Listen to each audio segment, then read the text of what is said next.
Ma'am பாசிசம் பத்தி என்னன்னு கேட்டாங்க. அப்புறம் பாசிசம் பாயாசம்னா அவர் சொன்னாரு. பாசிசம்னா என்னன்னு யாராவது சொல்ல முடியுமா? பாசிசம்னா என்னன்னு ஒரு 4 வரிகள்ல மேடையில வந்து யாராவது சொல்றீங்களா? இளைஞர்கள்ல ஒருத்தர், யாராவது ஒருத்தர்.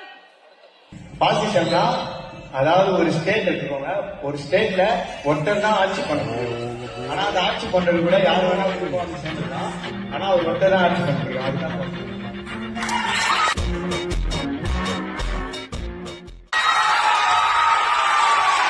மேம் இன்னொரு கொஸ்டின் கேட்டாங்க. திடீர் சார் பேசினாங்க.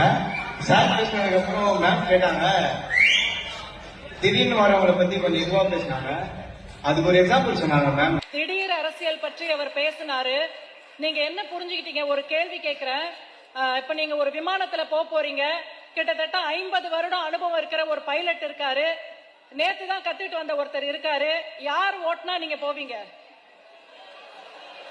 புதுசா இன்னைக்குதான் கத்துட்டு உங்களை பிளைட்ல கூட்டிட்டு போனா போவீங்களா? அதுதான் திடீர் அரசியல். இத்தனை நாள் வேற என்னவோ பண்ணிட்டு இருப்பாங்க. இப்ப முதலமைச்சர் ஆசை வந்த உடனே என்ன பண்ணுவாங்க? கூட்டம் கூடன உடனே நான் தான் முதலமைச்சர்னுவாங்க. அதாவது 40 வாட்டி பைலட் ஓட்டுனவரைய வச்சு கம்பேர் பண்ணி பேசினாங்க. இப்ப புதுசா பைலட் வருவதை வச்சு கம்பேர் பண்ணி பேசுறீங்க மேம். ஆனா அது அப்படி இல்ல மேம். புதுசா வரவங்களே நம்ம ஏற்கணும்.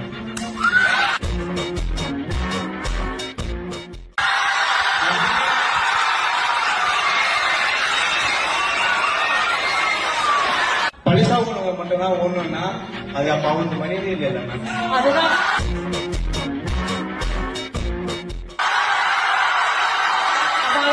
தேங்க்யூ.